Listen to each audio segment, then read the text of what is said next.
નમસ્કાર વિદ્યાર્થી મિત્રો, આજે આપણે ધોરણ 10 વિષય ગણિતની અંદર પ્રકરણ નંબર આપણું પહેલું વાસ્તવિક સંખ્યા. આપણે વાસ્તવિક સંખ્યાનો અભ્યાસ કરવાનો છે. તો આ વાસ્તવિક સંખ્યાનો આપણે અભ્યાસ કરતા પહેલા તમે 9મા ધોરણની અંદર તમારું પ્રકરણ એક સંખ્યા પદ્ધતિ ભણી ગયા. એની અંદર તમે જોઈ ગયા હતા કે આપણી જે સંખ્યાઓ છે એના વિભાગ પાડવામાં આવ્યા છે, સંખ્યાના ગણ. તો પહેલો આપણો સંખ્યાનો ગણ હતો પ્રાકૃતિક સંખ્યાનો ગણ. પ્રાકૃતિક સંખ્યાના ગણને આપણે n વડે દર્શાવતા. પ્રાકૃતિક સંખ્યાનો ગણ, પ્રાકૃતિક સંખ્યાના ગણને આપણે n કહેતા. હવે આ પ્રાકૃતિક સંખ્યા એટલે કેવી સંખ્યા? તો કે 1 થી શરૂ થાય, 1 2 3 4 5 અનંત સુધી હાલી જાય. એની અંદર 0 નો આવે, અપૂર્ણાંક નો આવે, પોઈન્ટ વાળી આવી કોઈ સંખ્યા આવે નહીં. એને પ્રાકૃતિક સંખ્યા કહી. એટલે કે પ્રાકૃતિક સંખ્યા શરૂ થાય 1 થી 1 2 3 4 5 ડેશ ડેશ ડેશ ડેશ અનંત સુધી જાય. આ પ્રાકૃતિક સંખ્યાનો ગણ. તમને વિકલ્પમાં MCQ માં પૂછી લાગે સૌથી નાની પ્રાકૃતિક સંખ્યા કઈ, તો સૌથી નાની પ્રાકૃતિક સંખ્યા આવશે 1. એવી જ રીતે બીજો ગણ છે પૂર્ણ સંખ્યાનો ગણ.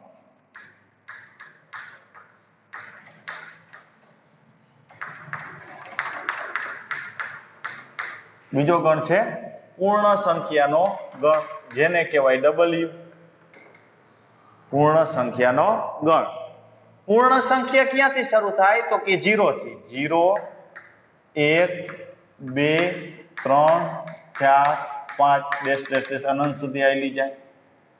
તો તમને એમ કે સૌથી નાની પૂર્ણ સંખ્યા કઈ, તો કઈ આવશે? 0. તમે જોઈ શકો છો બધી પ્રાકૃતિક સંખ્યા પૂર્ણમાં આવી જાય છે. એટલે પ્રાકૃતિક સંખ્યાને પૂર્ણ સંખ્યા કહેવાય, પણ પૂર્ણ સંખ્યાને પ્રાકૃતિક સંખ્યા કહી શકી નહીં. કેમ? તો કે 0 પૂર્ણ છે પણ પ્રાકૃતિક નથી. એટલે પૂર્ણ સંખ્યાને પ્રાકૃતિક ન કહેવાય, પણ પ્રાકૃતિકને પૂર્ણ કહેવાય. ત્યાર પછીનો ત્રીજો ગણ છે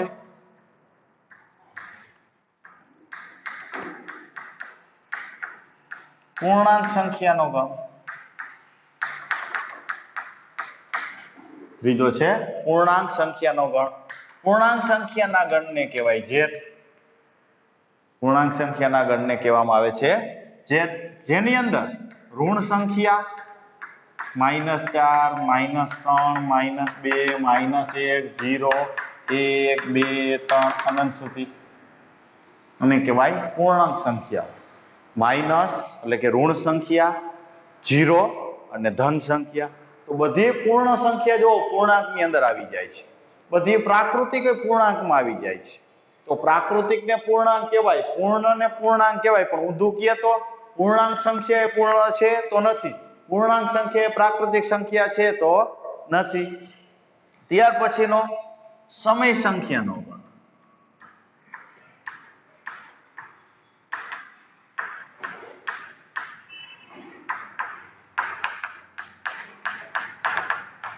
જેને કહેવાય q. જે સંખ્યાને p ના છેદમાં q સ્વરૂપે તમે દર્શાવી શકો, જે સંખ્યાને તમે અંશ અને છેદ સ્વરૂપે દર્શાવી શકો, એ સંખ્યાને સમય સંખ્યા કહેવાય. જે સંખ્યાને તમે અંશને છેદ સ્વરૂપે p ના છેદમાં q સ્વરૂપે લખી શકો, તો એ સંખ્યાને કેવી સંખ્યા કહેવામાં આવે? સમય સંખ્યા. કઈ કઈ? તો કે આ બધી સમય. તો કે ધારો કે 2, તો આને p ના છેદમાં q સ્વરૂપે લખવું હોય તો કે 2 ના છેદમાં કાંઈ ન હોય એટલે એકડો તો હોય જ. એટલે આ થઈ ગયું p ના છેદમાં q સ્વરૂપ. પોઈન્ટ વાળી સંખ્યા હોય, ધારો કે 1.7, તો શું થયું? 17 ના છેદમાં 10, તો p ના છેદમાં q સ્વરૂપ થઈ ગયું.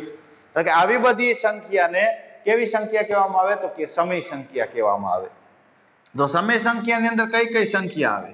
તો કે p ના છેદમાં q સ્વરૂપની, એટલે કે -3 ના છેદમાં 2, 1.2 માઇનસ 0, 9 ના છેદમાં 2, 11 ના છેદમાં 2, 13 ના છેદમાં 3, આવી બધી સંખ્યા 1.5, 7.5. તો આવી બધી સંખ્યાને કેવી સંખ્યા કહેવાય? સમય સંખ્યા કહેવાય. ત્યાર પછી જે સંખ્યાનું વર્ગમૂળ નીકળતું હોય તો એવી સંખ્યાને આપણે સમય સંખ્યા કહી. ધારો કે તમને એમ કહીએ √25, તો 25 નું વર્ગમૂળ નીકળ્યું 5, 5 ના છેદમાં કાંઈ નહીં એટલે 1, તો આ p ના છેદમાં q સ્વરૂપે દર્શાવવાનું. તો આ કેવી સંખ્યા થઈ? કે સમય સંખ્યા. એવી જ રીતે તમને √13 આવે તો √13 નું વર્ગમૂળ નીકળતું નથી, તો આ કેવી સંખ્યા થઈ? તો કે અસમય સંખ્યા. તો હવે જે છેલ્લા આપણે જે આપણું ચેપ્ટર નું નામ છે વાસ્તવિક સંખ્યાઓ, આપણે એની વાત કરી, એટલે કે વાસ્તવિક સંખ્યાનો ગણ.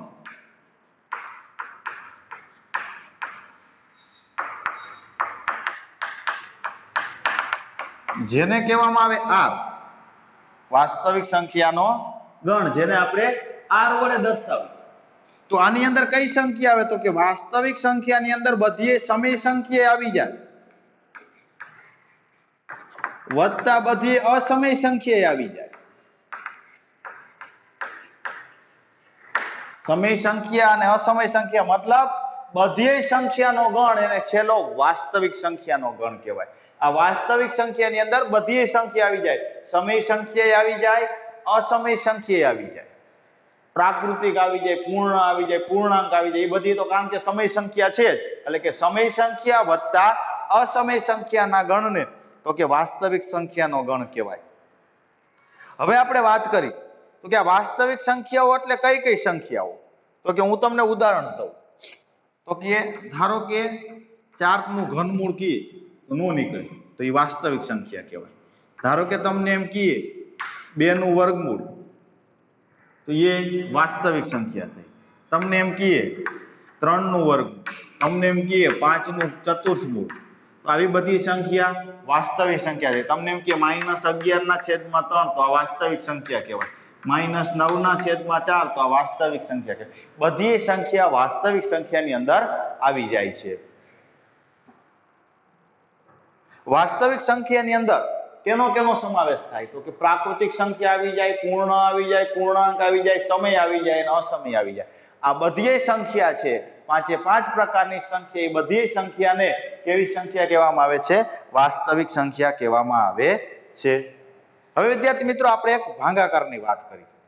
દરેક વિદ્યાર્થી મિત્રો ભાગાકાર ભણી ગયા છે, દરેકને ભાગાકાર કરતા આવડતા જોઈએ, કારણ કે આપણે 4થા 5મા ધોરણથી આપણે ભાગાકાર ભણીએ છીએ. 4થા 5મા ધોરણથી આપણે દરેક વિદ્યાર્થી ભાગાકાર ભણે છે. તો હું ભાગાકારની વાત કરું. ધારો કે તમને એમ કહીએ 35 નો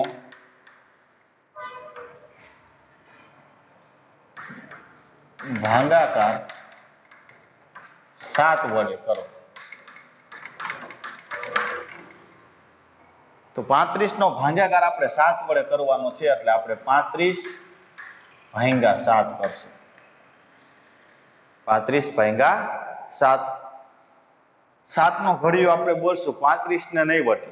7 એકા 7, 7 દુ 14, 7 તરી 21, 7 ચોકા 28, 7 પંચા 35, એટલે આ 5, એટલે 35. અહીંયા મળ્યા 0. હવે આ 0 મળ્યું એને શું કહેવાય? તો એ તો આપણને બધાને ખબર, એને શેષ કહીએ આપણે. આને આપણે શું કહીશું? શેષ. 0 મળે ને આપણે શું કહી? શેષ. આ મળ્યું એને, તો એને આપણે કહીએ ભાગફળ. ભાગાકાર કરતા જે આપણને સંખ્યા મળે ને આપણે શું કહીએ? ભાગફળ. જેના વડે આપણે ભાંગી છીએ એને કહેવાય ભાજક. અને શું કહીશું? ભાજક. અને જે સંખ્યાને આપણે ભાંગી છીએ એને કહેવાય ભાજ્ય. જે સંખ્યાને આપણે ભાંગીએ છીએ એને શું કહેવાય? તો કે ભાજ્ય. હવે તમારા ભાજ્ય જોતું હોય, ખાસ યાદ રાખજો, આ ભાજ્ય, તો તમારે શું કરવું પડે? તો કે આ બેનો ગુણાકાર કરવો પડે. ભાજક ગુણ્યા ભાગફળ વત્તા શેષ. 7 પંચા 35 વત્તા 0 આવી ગયું ભાજ્ય. ધારો કે આમાં શેષ નથી વધ્યો, તમને એમ કહીએ 73 નો ભાગાકાર કરો 3 વડે, તો 3 દુ 6, 1 વૈધા 13, 3 ચોકા 12, 1 વૈધા. આ થયું આપણું ભાજ્ય. તો 73 તમારે જોતા હોય તમારે શું કરવું પડે? તો કે આ બે નો ગુણાકાર એટલે 3 ગુણ્યા 24 એની અંદર શેષ ઉમેરવી પડે એટલે +1. એટલે કે તમારે ભાજ્ય જોતું હોય તો ભાજ્ય બરાબર ભાજક ગુણ્યા ભાગફળ વત્તા શેષ. ચાલો આટલી ખબર પડી ગઈ. હવે આગળ જોઈએ. શેષ તમને હંમેશા કેવડી મળે તો કે આ ભાજક કરતા નાની જ મળે. જે સંખ્યા વડે તમે ભાંગો છો એના કરતા નાની અને 0 જેવડી, એટલે કે અનુર્ણ પૂર્ણાંક મળે તમને. શું મળે? અનુર્ણ પૂર્ણાંક, ઋણ સિવાયની, એટલે કે 0 અથવા ધન સંખ્યા, એને કહેવાય અનુર્ણ પૂર્ણાંક. હવે આપણે વાત કરવી છે તો કે યુક્લિડની ભાગ પ્રવિધિની.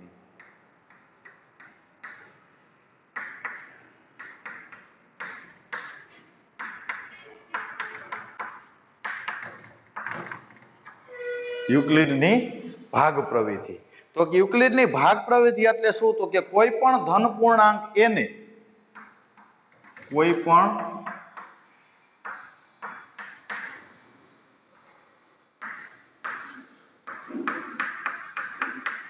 ધન પૂર્ણાંક એને બીજી સંખ્યા એટલે કે બી વડે ભાંગવામાં આવે.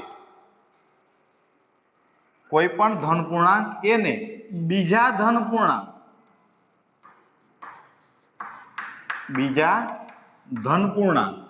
બી વડે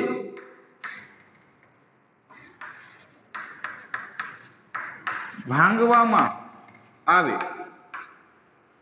ત્યારે આપણને બે સંખ્યા મળે. જો આ એ સંખ્યા 35 ને કહું, આ બી એટલે 7. 35 ને 7 વડે ભાંગ્યા એટલે કે આ એ ને બી વડે ભાંગ્યા તો બે વસ્તુ મળી. એક ભાગફળ મળ્યું અને એક શેષ મળ્યું. એક શું મળે છે? ભાગફળ, અને બીજું શું મળે છે? શેષ. તો અનુર્ણ શેષ આર વધે અને તે બી કરતા નાની હોય. આવે તો અનુર્ણ શેષ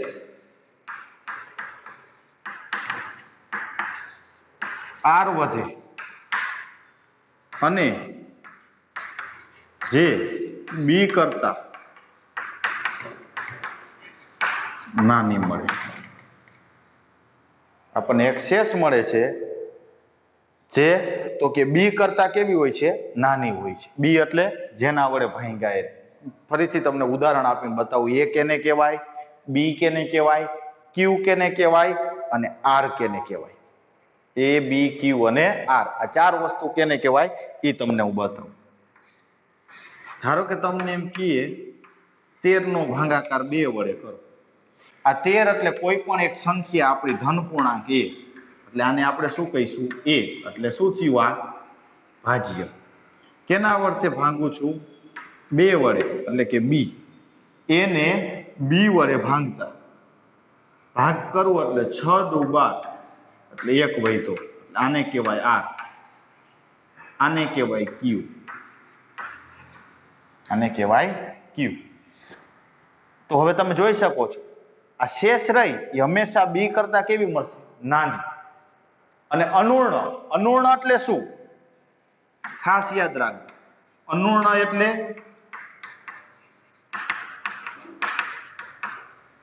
0 અથવા ધન પૂર્ણાંક સંખ્યા.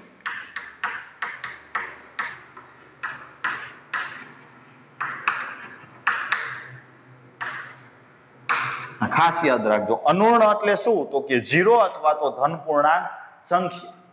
તો કે આ જે શેષ રહી હંમેશા બી કરતા નાની અને 0 જેવડી અથવા તો 0 કરતા મોટી જ મળે. એટલે આપણે જોઈ શકીએ ભાજ્ય બરાબર આપણને શું મળ્યું હતું? તો કે ભાજક ગુણ્યા ભાગફળ વત્તા શેષ. તો હવે આપણે જોવો ભાજ્ય તો શું હતું? તો કે 13. એટલે શું હતું? તો કે એ. એ તમારે જોતું હોય શું કરવું પડે? તો કે ભાજક ગુણ્યા ભાગફળ, એટલે બી ગુણ્યા ક્યુ, એટલે બી ક્યુ વત્તા શેષ. શેષ એટલે શું? તો કે આર. એટલે આપણને મળ્યું એ બરાબર બી ક્યુ પ્લસ આર. હવે જે આપણને આર મળે છે એ આર કેવડો મળે? તો કે જે આર મળે છે એ 0 જેવડો અથવા તો 0 કરતા મોટો અને બી કરતા નાનો.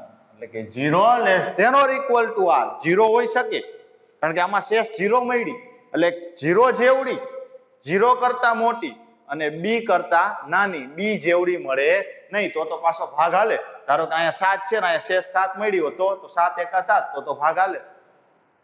પડી ગઈ ખબર આટલી? a બરાબર bq પ્લસ r. હવે વાત કરવાની છે આપણે યુક્લિડના ભાગાકારના પૂર્વ પ્રમેયની. ખાસ યાદ રાખજો, એમસીક્યુ માટે ને એમાં પૂછી શકે. યુક્લિડના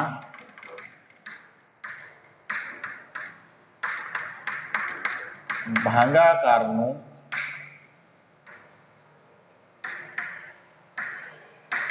પૂર્વ પ્રમેય. યુક્લિડના ભાગાકારનું પૂર્વ પ્રમેય. તો કે યુક્લિડના ભાગાકારનું પૂર્વ પ્રમેય શું હતું? તો કે આપેલ ધન પૂર્ણાંકો a અને b માટે સંગત અનન્ય અનુર્ણ પૂર્ણાંકો q અને r એવા મળે. બે પૂર્ણાંકો મળે. કયા બે પૂર્ણાંકો? મેં તમને હમણાં જ કીધું, તો એક q અને એક r. કેવા મળે? તો કે જેથી a બરાબર bq પ્લસ r થાય. જેથી a બરાબર bq પ્લસ r થાય. આ હતું યુક્લિડના ભાગાકારનું પૂર્વ પ્રમેય. તો કે યુક્લિડના ભાગાકારનું પૂર્વ પ્રમેય શું હતું? તો કે આપેલ ધન પૂર્ણાંક, આપેલ ધન પૂર્ણાંક a અને b માટે બે ધન પૂર્ણાંક. કયા? તો કે એક a એટલે ભાજ્ય, b એટલે ભાજક. તો કે આપેલ ધન પૂર્ણાંક a અને b માટે સંગત અનન્ય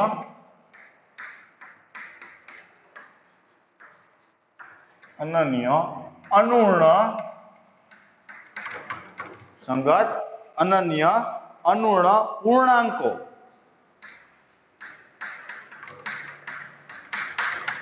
q અને r એવા મળે કે જેથી a બરાબર bq પ્લસ r. a બરાબર શું થાય? તો કે bq પ્લસ r. જ્યાં 0 less than or equal to r less than or equal to b. તથા a એટલે શું? તો કે a એટલે ભાજ્ય,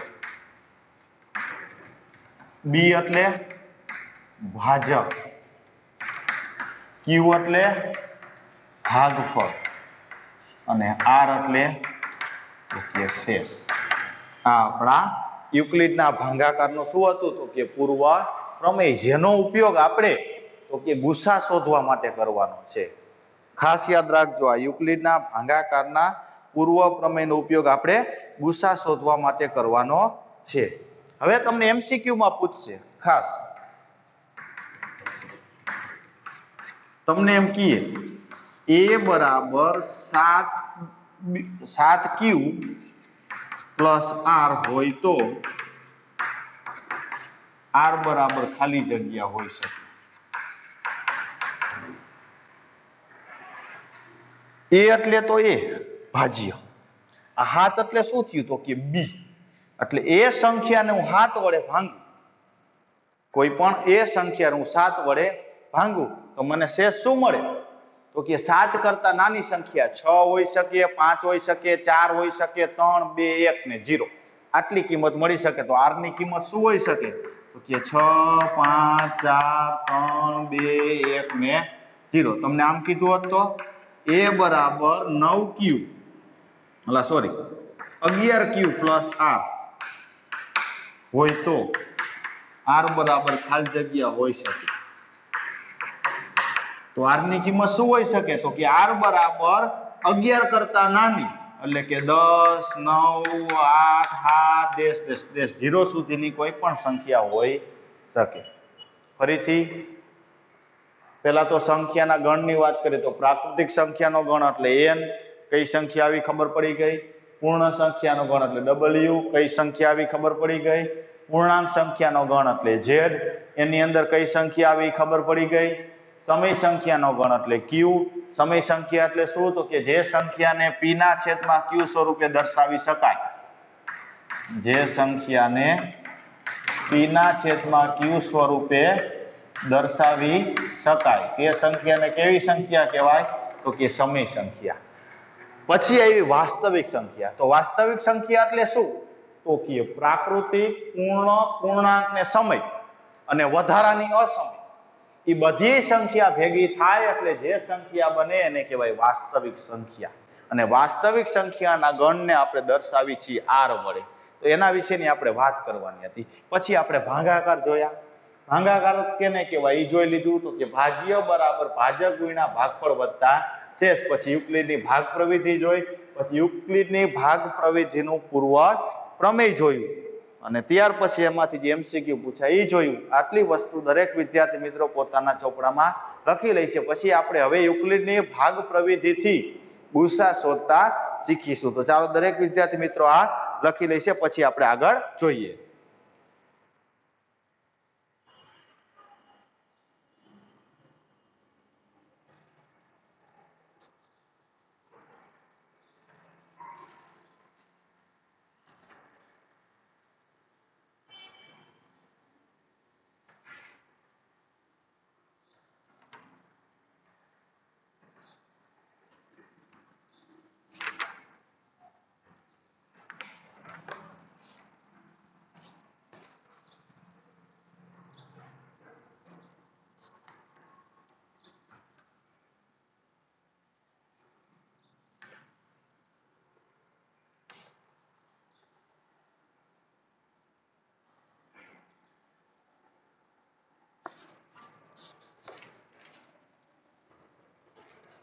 ચાલો દરેક વિદ્યાર્થી મિત્રોને લખાઈ ગયું હશે. દરેક વિદ્યાર્થી મિત્રો પોતાના પાઠ્યપુસ્તકની અંદર ઉદાહરણ નંબર 1 ની રકમ જોશે. ચાલો દરેક વિદ્યાર્થી મિત્રો પોતાના પાઠ્યપુસ્તકમાં ઉદાહરણ 1 કાઢશે. તો ચાલો દરેક વિદ્યાર્થી મિત્રો ઉદાહરણ 1 જોવો પોતાના પાઠ્યપુસ્તકમાં.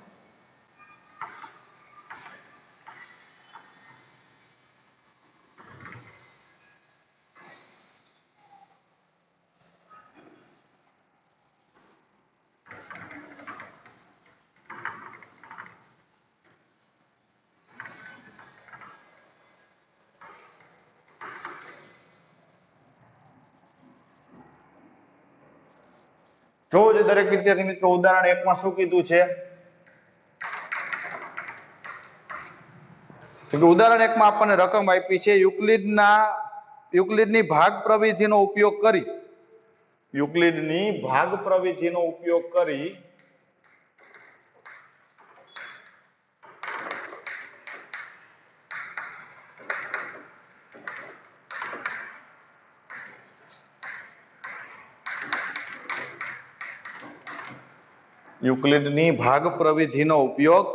કરી 4052 અને 12576 નો ગુસા શોધો.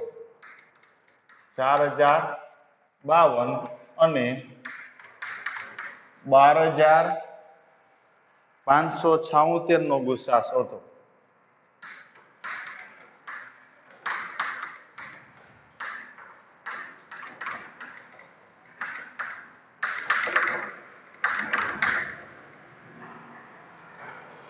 બે સંખ્યા આપી છે આપણને.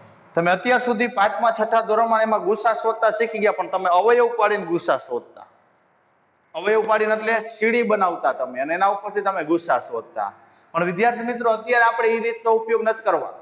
અત્યારે આપણે યુક્લિડની ભાગ પ્રવિધિ એટલે શું? તો કે મોટી સંખ્યા હોય. તમે નાની નાની સંખ્યાનો ગુસા શોધતા શીખી ગયા, પણ આવી 12576 ને 4052 નો એ મોટી સંખ્યાનો ગુસા તમારે અવયવ પાડીને ગોતવો હોય તો વાર લાગે. તો આવી મોટી સંખ્યા માટે, જે મોટી સંખ્યા હોય, મોટા ધનપૂર્ણાંક હોય, એનો ગુસા શોધવા માટેની જે રીત પ્રવિધિ છે તેને યુક્લિડની ભાગ પ્રવિધિ કહેવાય. મોટી સંખ્યાનો ગુસા શોધવા માટેની જે રીત વપરાય એ રીતને યુક્લિડની શું કહેવામાં આવે છે? તો કે ભાગ પ્રવિધિ કહેવામાં આવે છે. હવે આપણે બે સંખ્યા તમને આપશે. બે સંખ્યાનો તમારે ગુસા શોધવો છે. કઈ બે સંખ્યા છે? તો કે 4052 અને 12576. 4052 અને 12576. હવે તો કે આ બે સંખ્યામાંથી પહેલા તમારે એ નક્કી કરવાનું, નાની સંખ્યા કઈ મોટી સંખ્યા કઈ? તો કે 4052 છે એ નાની છે અને 12576 છે એ મોટી સંખ્યા છે. તો પહેલું કામ તમારે શું કરવાનું?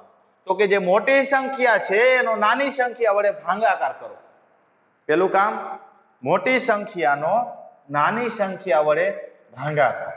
તો 12,576 એનો ભાગાકાર હું કરીશ કેના વડે તો કે 4052 વડે.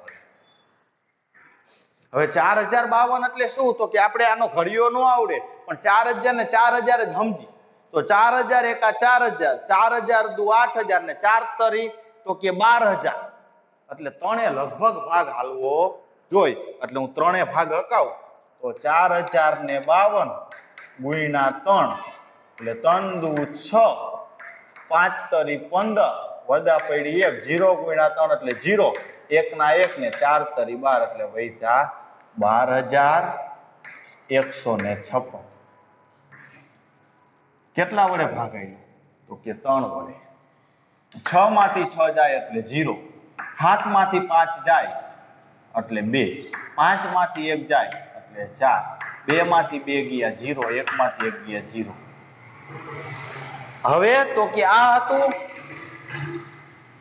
બી આ હતું એ આ હતું ક્યુ અને આ હતું આર તો તમારા એ જોતું હોય એ એટલે શું તો કે ભાજ્ય શું હતું તો કે 12576 ઈ તમારે જોતું હોય તો તમારે શું કરવું પડે તો કે એ બરાબર આપણી પાસે હતું યુક્લિડના ભાગાકારનું પૂર્વ પ્રમેય એ બરાબર બીક્યુ વત્તા આર એ બરાબર બીક્યુ વત્તા આર તો એ એટલે 12576 બી ક્યુ એટલે આ હતું બી ગુણ્યા ક્યુ એટલે 4052 ગુણ્યા 3 વત્તા આર આર એટલે શેષ શું હતી તો કે 420 શું કર્યું મોટી સંખ્યાનો નાની સંખ્યા વડે ભાગાકાર કર્યો ભાગફળ મળ્યું શેષ મળ્યું હવે આપણે ભાજ્ય જોતું હોય એટલે ભાગફળનો નાનો ગુણાકાર એટલે 4052 ગુણ્યા 3 એટલે શું મળ્યું 12156 એમાં તમે શેષ ઉમેરી દો 420 એટલે 6 5 ને 2 7 4 ને 1 5 12 ના 12 12576 આવી ગયા એટલે કે ભાગફળ ભાજક ગુણ્યા ભાગફળ વત્તા શેષ હાલો પહેલું સ્ટેપ આવડી જાય હવે શું કરવાનું અહીંયા જે સંખ્યા રહી બી એને નીચે ઉતારો એટલે કે 4052 એને શેષ વડે ભાંગવાના શેષ કેટલી મળી તો કે 420 તો 4052 ને 420 વડે ભાંગો તો 420 દાન 4200 વધી ગયા એટલે 9 ભાગ હાલે 420 ગુણ્યા 9 0 ગુણ્યા 9 એટલે 0 9 દુ 18 નો 8 વદા પડી 1 9 ચોકા તો કે 36 36 ને 1 37 એટલે કેટલા મળ્યા તો કે 3780 કેટલાય ભાગ આયલો તો કે 9 3780 0 માં 2 માંથી 0 ગયા એટલે 2 5 માંથી 8 નો જાય 10 કો એટલે અહીંયાથી 15 15 માંથી 8 જાય એટલે 7 અહીંથી લીધો 10 કો એટલે અહીંયા વૈધા 9 9 માંથી 7 જાય તો 2 અહીંયા વૈધા 3 3 માં 3 ગયા 0 શું મળી છે 272 વળી પાછું આ શું થયું તો કે આ થયું ક્યુ આ હતું એ આ મળી આર આ હતું બી તો વળી પાછું તમારે એ જોતું હોય એ એટલે 4052 તો શું કરવું પડે બી ગુણ્યા ક્યુ બી એટલે 420 ગુણ્યા ક્યુ એટલે તો કે 9 વત્તા શેષ શેષ કેટલી મળી 272 ફરીથી આવી જ રીતે અહીંયા હોય નીચે આવે શેષ વડે ભાગાકાર આમ નામ જ્યાં સુધી શેષ 0 ન મળે ત્યાં સુધી તમારે આવી જ રીતે સ્ટેપ બાય સ્ટેપ હાલ્યું જવાનું તો વળી પાછા 420 ના 272 વડે ભાગાકાર કરો તો 272 એકા 272 272 દુ તો કે 500 માથે વહી જાય એટલે 272 એકા 272 0 માંથી 2 નો જાય 10 કો 10 માંથી 2 જાય તો 8 અહીંયા વૈધા 1 અહીંથી લીધો 10 કો એટલે 11 11 માંથી 7 જાય તો 4 અહીંયા વૈધા 3 3 માંથી 2 જાય 1 એટલે 148 એટલે આ શું હતું તો કે આને કહેવાય બી આ એ આ હતું ક્યુ આ હતું આર તો વળી પાછું એ બરાબર બી ક્યુ બી એટલે 272 72 ગુણ્યા ક્યુ, ક્યુ એટલે શું મળ્યું તો કે 1 વત્તા આર, આર એટલે શેષ શું હતી તો કે 148. વળી પાછું અહીંયા બી રહ્યું એ નીચે ઉતરે 272. વળી પાછો 148 વડે ભાગાકાર કરવાનો તો 272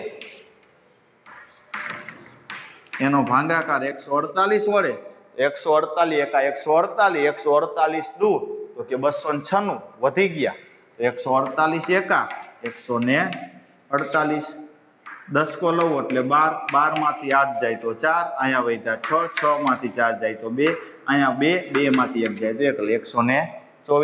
તો વળી પાછું આ હતું બી, આ હતું ક્યુ, તો બી ક્યુ વત્તા આર, બી ક્યુ, બી એટલે 148 ગુણ્યા ક્યુ એટલે 1 વત્તા આર, આર એટલે મળ્યા 124. વળીથી અહીંયા જે હોય નીચે ઉતરે,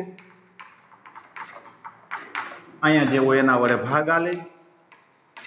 વળી પાછા 148 નો ભાગાકાર 124 વડે તો કે 148 ભાંગા 124, 124 એકા 124, આ થઈ ગયું ક્યુ.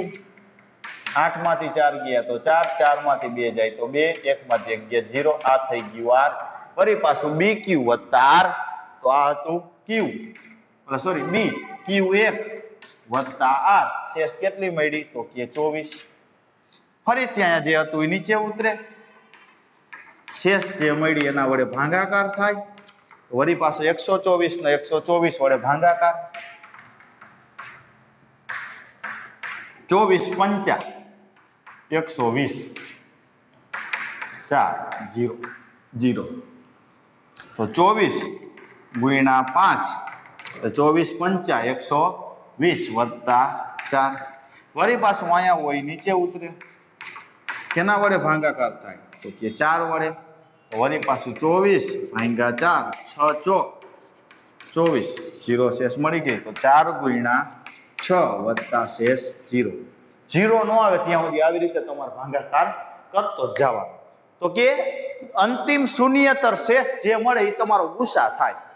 છેલ્લે તમને 0 મળ્યો એટલે કે શૂન્ય શેષ મળી. આપણે અંતિમ શૂન્યતર, શૂન્યતર એટલે કે શૂન્ય સિવાયની, તો શૂન્ય સિવાયની શેષ કઈ મળી તો કે 4, તો લખવાનું આમ અંતિમ શૂન્યતર શેષ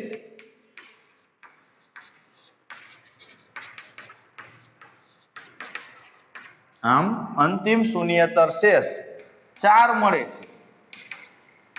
ધેરફોર ગુસા કાઉન્સમાં લખવાનું કઈ બે સંખ્યાનો જોતો હતો કે 4052 અને બીજી 12576 બરાબર કેટલો મળ્યો તો કે અંતિમ શૂન્યતર શેષ 4 હતી એટલે ગુસા 4 થાય. ફરીથી જો શું કરવાનું, તમને બે સંખ્યા આપશે, એમાં તમારે નક્કી કરવાનું કઈ સંખ્યા મોટી ને કઈ સંખ્યા નાની. આ નાની હતી, આ મોટી, તો મોટી સંખ્યાનો નાની સંખ્યા વડે ભાગાકાર કરો એટલે કે એ સંખ્યાને તમારે બી સંખ્યા વડે ભાંગવાની એટલે તમને ક્યુ ને આર મળે. એટલે આ બી ગુણ્યા ક્યુ વત્તા આર. વળી પાછું આ બી હતું એ નીચે ઉતરી એટલે એ થઈ જાય, એને શેષ વડે ભાંગો. વળી પાછું તમને ક્યુ ને આર મળે તો ગુણ્યા ક્યુ વત્તા આર. વળી પાછું આ નીચે ઉતરે, વળી એને શેષ વડે ભાંગો એટલે ક્યુ ને આર મળે તો ગુણ્યા ક્યુ વત્તા આર. વળી પાછું અહીંયા હોય નીચે ઉતરે, એને શેષ વડે ભાંગો વળી પાછું તમને ક્યુ ને આર મળે તો ગુણ્યા ક્યુ વત્તા આર. આવી રીતે હાલ્યું જ જવાનું. જ્યાં સુધી તમને શેષ 0 ન મળે ત્યાં સુધી હાલ્યું જવાનું. છેલ્લે શેષ 0 શેષ મળી જાય એના પહેલા જોવાનું કઈ શેષ મળી હતી, એટલે એને કહેવાય અંતિમ શૂન્યતર શેષ. 0 સિવાયની જે છેલ્લી શેષ મળે એ અંતિમ શૂન્યતર શેષ થઈ તો કેટલી મળી તો કે 4. તો આપણો જવાબ આવ્યો 4. તો આ બે સંખ્યાનો ગુસા કેટલો થાય 4. તો આ દાખલો દરેક વિદ્યાર્થી મિત્રો ઉદાહરણ પોતાના પાકી નોટમાં ઉતારી લેશે. પછી હવે આપણે સ્વાધ્યાય ઉદાહરણ 2 અને 3 જે પરીક્ષામાં આવવાનું નથી, એટલે આપણે હવે સ્વાધ્યાયના આ જ પ્રકારના ગુસા શોધવાના દાખલા નેક્સ્ટ લેક્ચરની અંદર જ્યારે ફરીથી આપણે બીજા વિડીયો લેક્ચરમાં મળીશું ત્યારે ગણીશું. અત્યારે આપણે લેક્ચરને અહીં પૂર્ણ કરીએ છીએ.